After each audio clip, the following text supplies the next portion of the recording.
Dr. Hovind, I have a two-part question. The first part asks, were Adam and Eve real people or mythical characters? The second part, if they were real and created, from where then came the wives of Cain and others? Okay. Yes, I believe Adam and Eve were real people. I believe Genesis is historical fact. I believe the Bible teaches very clearly that Adam lived, if you read Genesis chapter 5, Adam lived after he begat Seth 800 years and had sons and daughters. You could have a lot of kids in 800 years. Especially when you consider they had the entire world, an infinite food supply, no crowded property like here in Southern California. They did not have to pay $50,000 to buy a square foot of ground. It was free. They had the whole world. So they had huge families back then. Jewish tradition says they had 56 children. I don't know. It's just Jewish tradition. But Adam and Eve's sons married sisters, which was very common practice for a long time and is still common practice in some cultures today. There's a tribe of people in one of the islands, I think it's in the Indian Ocean, they're called the ostrich people, where they're required to marry family. Now they've had so many degenerative problems with that, they only have 2 toes on their feet now. And their teeth fall out in the middle of the night while they're sleeping. They have real serious problems, you know. You see people like, even Charles Darwin married his first cousin just 150 years ago. He did that intentionally because he wanted to raise superior children. So it was thought even back 150 years ago that inbreeding was good. Some people thought that. Now today we know, of course, it's pretty seriously wrong. But Adam and Eve's children, here they had, marrying sisters is not a problem when you consider they had a perfect gene code, no defective genes like we have today. We have 3,500 defective genes.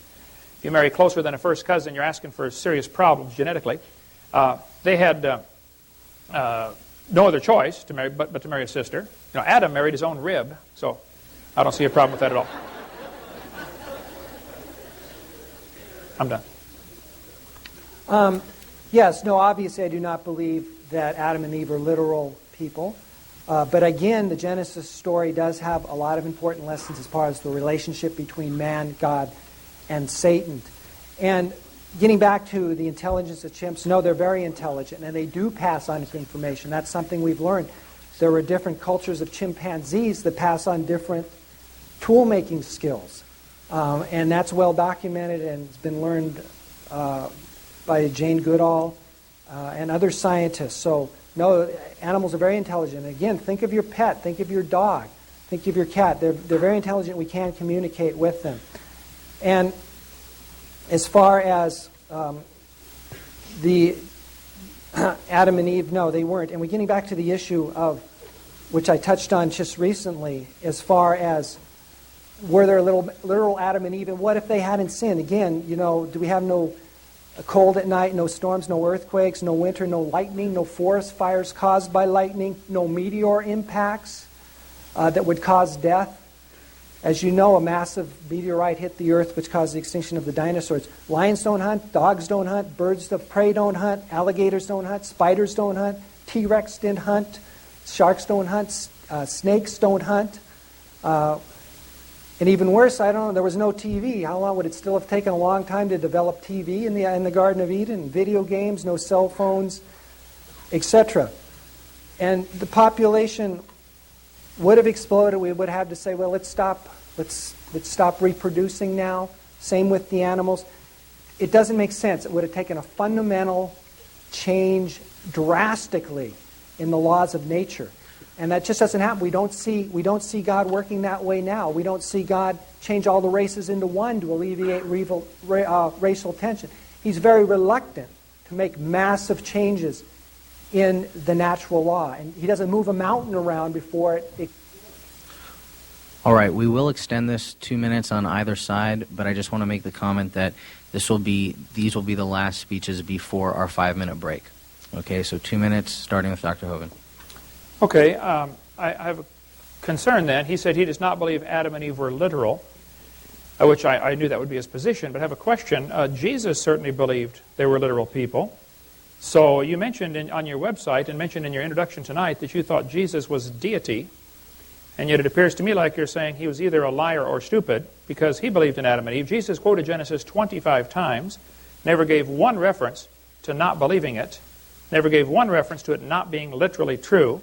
It was Jesus who said the creation of Adam was the beginning, Matthew 19:4, Mark 10:6, The Bible teaches clearly there was no death at all of any kind before Adam sinned. That's what it teaches. So how on earth can you say Jesus is deity when you're calling him a liar by your position? Do I get Dr. Hovind's extra time? Sure. Okay, he said it. No, I'm just... He said you can have it. I'll give you my time, but let me add one more point to that. Okay. Sure, go, certainly. There it goes. When did the soul enter?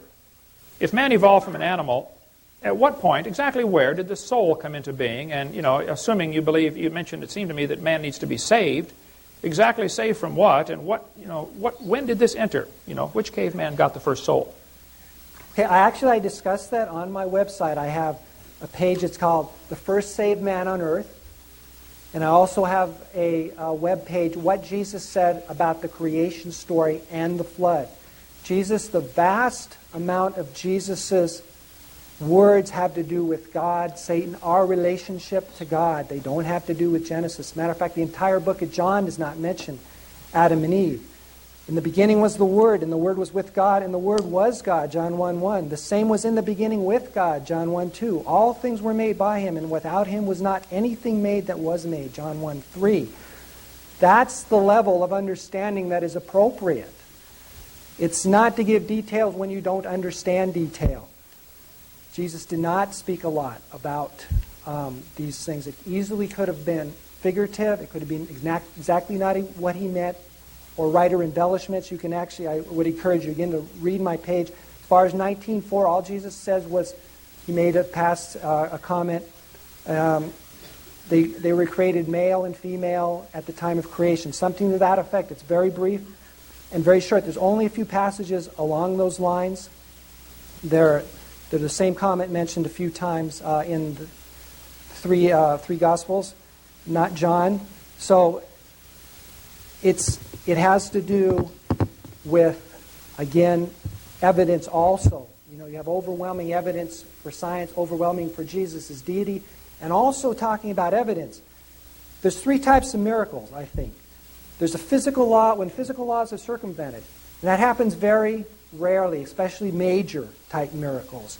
But we do see them. Obviously, Jesus performed them. But, I haven't raised too many people from the dead, and like Jesus did, and there aren't a lot of miracles like that. They do happen.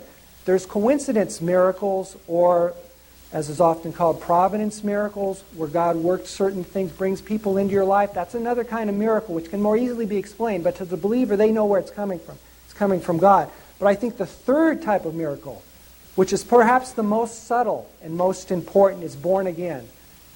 When the controversy about God being dead occurred, they asked Billy Graham. Billy Graham said, "No, I know he's not dead because I talked to him this morning.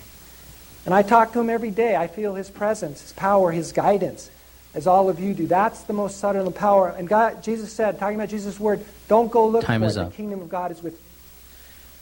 All right, there will be a 5-minute stretch break.